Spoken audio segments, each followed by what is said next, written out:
Welcome to Diary of an Investor. I'm producer Luke, and I'm here to help set today's scene. If you've had a passing interest in finance news and have been anywhere near a television set in the last 20 years, you'll know that CommSec has been all over the box with its talking heads to bring you the latest headlines. These days, it's a slick operation, released on YouTube every day and in glorious high resolution. But before that, you might actually recognize it looking a little more like this. One aspect of trade today which really highlighted that for much of the session, and that was... Cast your mind back even further and you'll remember that one of the first and arguably best to do it was CommSec economist Craig James, who is our guest today.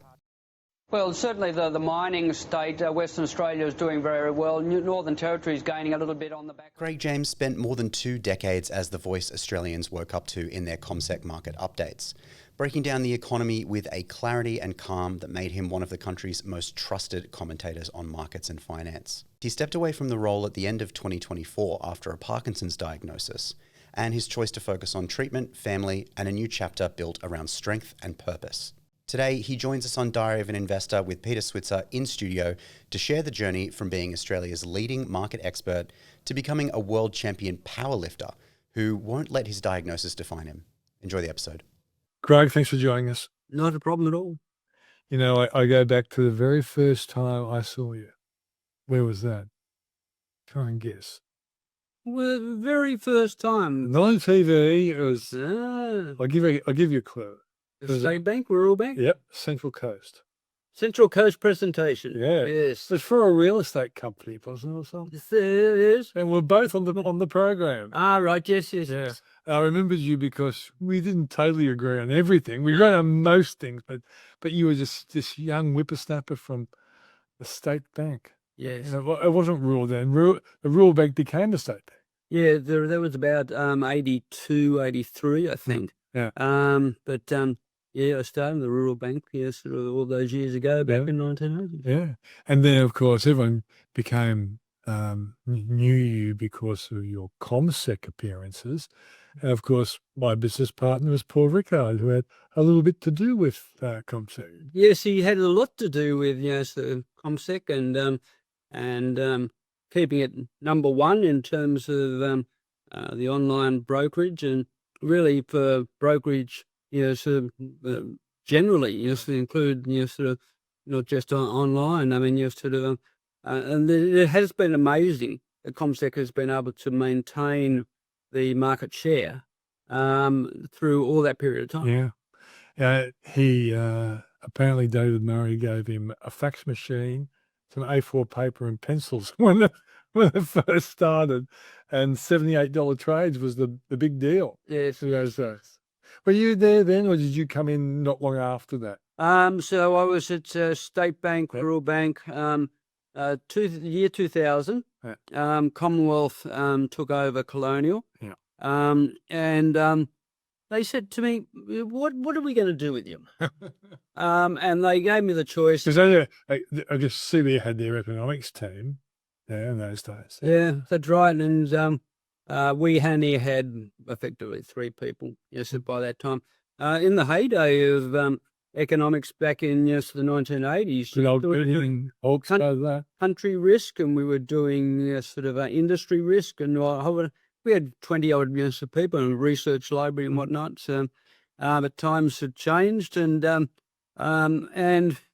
was offered the potential for redundancy, and I said, look, CommSec, it's a lot like the way that I write. Yeah, they're a retail audience. Why don't you drop us inside CommSec, and we'll drive that. And the chap who took over, who was in charge of CBA, well, he just liked me from day one. Yeah. But in the end, we end up being sort of best of pals. So, we still focused very much on economics 101. Yeah. Simple facts. What does it mean? What does it mean for my friends, family, company, whatever it happens to be. And we had Colonial, State Bank and Colonial at the end of their time. They were trying to focus on the media because it's up to the organisation where they want to channel their stuff. And then CommSec end up being, we want to get out there as well. Yes, we want to use.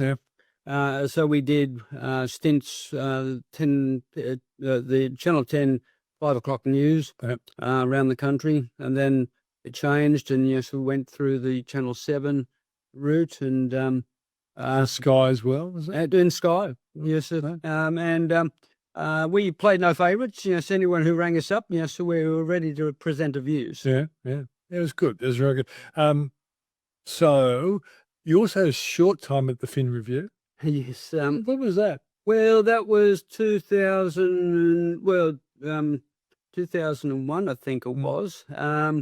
2001, 2002. Yeah, I lasted 12 months. Actually, probably a bit under 12 months. When I left school, the recruitment or the careers person said, well, there's probably 3 things that you're likely to be good at.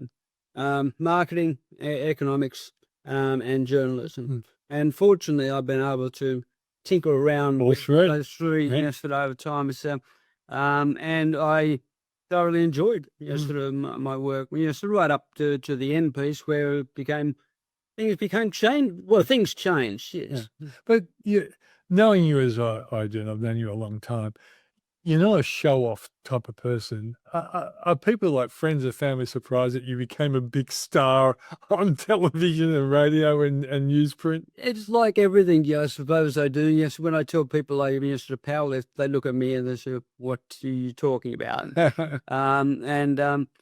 Yeah, the aunties and uncles used to get sort of excited when they sort of saw me on the television. Of course, the longer you went on, through the 80s, 90s, went on, younger people, didn't watch something called TV. Yeah. So we should actually just do a little bit of a sidebar.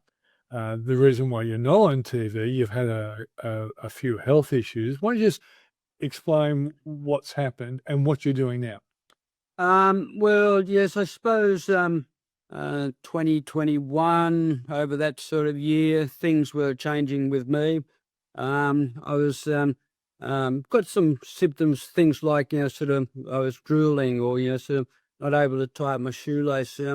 But you were sprinting A grade then, weren't you? Like, when did you stop running A grade 100 meters? Well, I was only ever A grade when they had to fill in somebody. Yeah, but you still, I was still competing. as an old bloke, you were still competing, weren't you? Yeah, and I was still competing, sort of around about that time. And when I mentioned, I remember when I was diagnosed with Parkinson's disease, and and I was out doing 200. And I mentioned to the chap, and he was just, sort of shook his head, and because I ended up beating him, and he was one who did a lot of training and whatnot, and I come up there and usually got beaten by him, was doing okay, and the work that I was doing, I suppose, in trying to keep my body strong, got up to the position where I started shaking my hand and not able to close up and move that hand, as freely as possible. And then the doctors sort of diagnosed that I had Parkinson's disease. It's not something that you can say, do a test on your blood or your body and what to say, yep, that's it. Apparently, the only reason that you could tell somebody definitely had Parkinson's is post-mortem when they look in your brain. Which is, I don't plan to do anything. No, we don't want to know that. Yeah. We initially, wife and myself kept it to herself. Yeah. One day, though, my sister rang up and she said, "Are you all right?" And I said, well, if I was to have anything, what would I have? Because she's watching my crosses and things like that. And she said, Parkinson's. And I said, she's a nurse. So, I said, yeah, that's right. So I didn't come, I was still able to progress pretty well. Yeah. But it was when 2021, I suppose, sort of early 2022, when I was trying to, oh, no, it was a bit later than that, sort of 22, 23, I was required to do 30 seconds basically on 2GB, in the afternoon, the Australian share market did such and such. And I basically was gasping for air after one sentence. And I thought, that can't be normal. I mean, and end up being one of the things with Parkinson's as well that it affects your throat muscles. Right. So I've got a little, it's in the bag actually, it's a little device which is you exhale into it, so it strengthens it over time. So a couple of years ago, I'd be talking like this, and so now I'm able to project a little bit more and to be a bit more animated. Yeah, the thing that riles a lot of people with PD is people look at you and say, "Yeah, but you look all right. You look no different." Yeah, but you do look right. But people don't know things like the sleep pattern. I have 1.5 sleeping pills every night to get to sleep. Yeah. If I didn't have those, it would be difficult. And you wouldn't have been a pill taker in your life, would you? No, not even vitamin pills, really. I mean, but when it started affecting my job, my judgment, things like that, then it came clean. June, basically, was it last year? The time is the strange sort of thing. I have to say to myself, well, what day is today? Today's Tuesday, isn't it? Yeah. The speech therapist, somebody, a neurologist, doctors.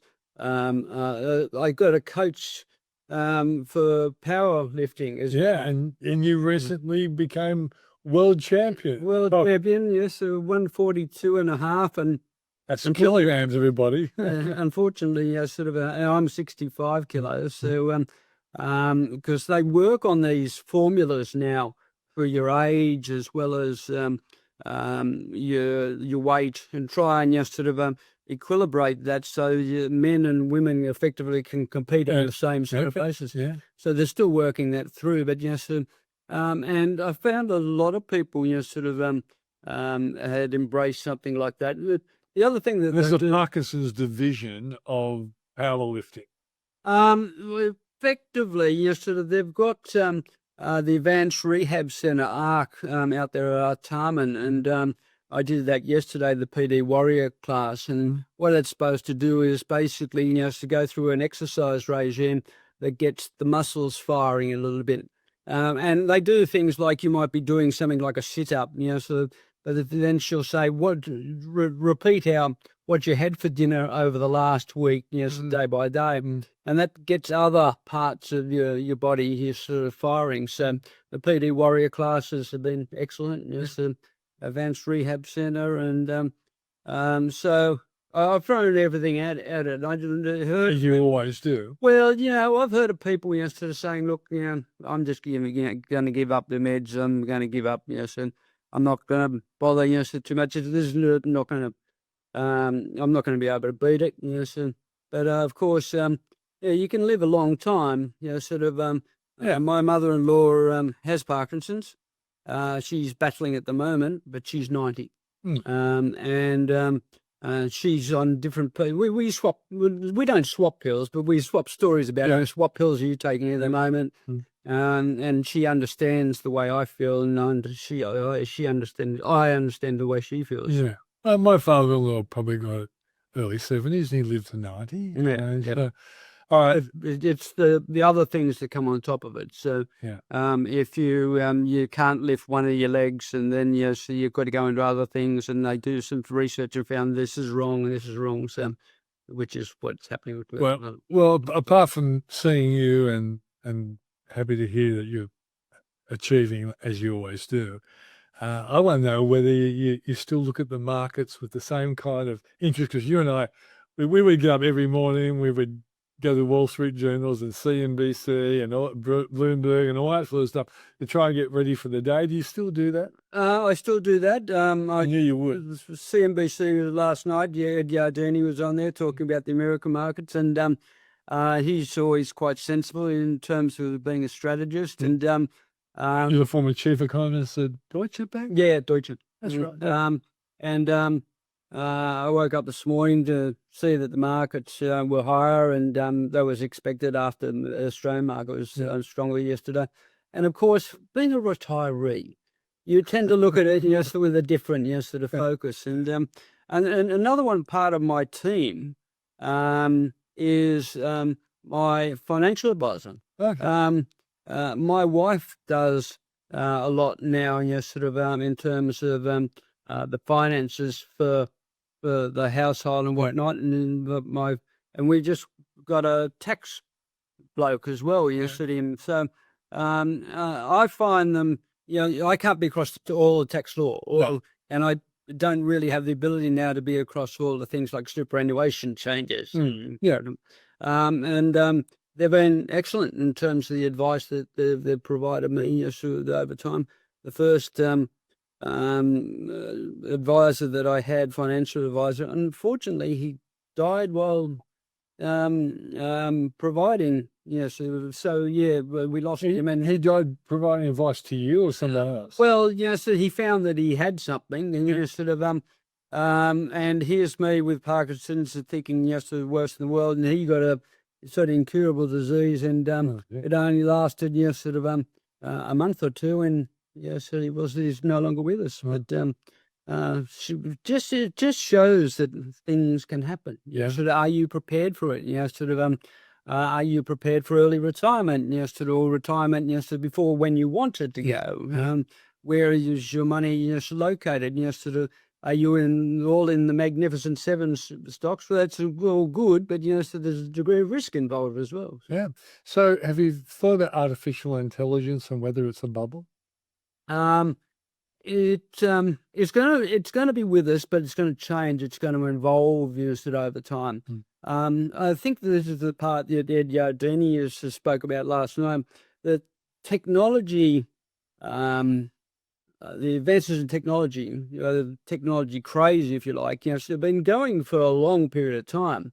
Really, since Apple, came out with the first, sort of iPhone, and so we're going back, and it's evolved over time. We've got different sorts of phones, sort of different sorts of capabilities now. Now we've got all our news comes from there. Now we've got AI, sort of overlaid. And well, what will be next? Yeah. How many people saw that AI was going to be sort of big thing? But now it's a bit scary because people like the gurus, sort of in the financial sector, finding that AI is trying to replicate, put out different, sort of, and you just got to be careful about who you're dealing with. And also, Matt, the one thing I've noticed, which I'm sure you would have noticed, is that when a company reports badly, the sell-off seems a lot bigger than it was in the older days. It was a more realistic sell-off. But now I think AI and computer trading is really increasing the pile-on, either up or down. But I suppose what it's making, there's finances available for everyone now.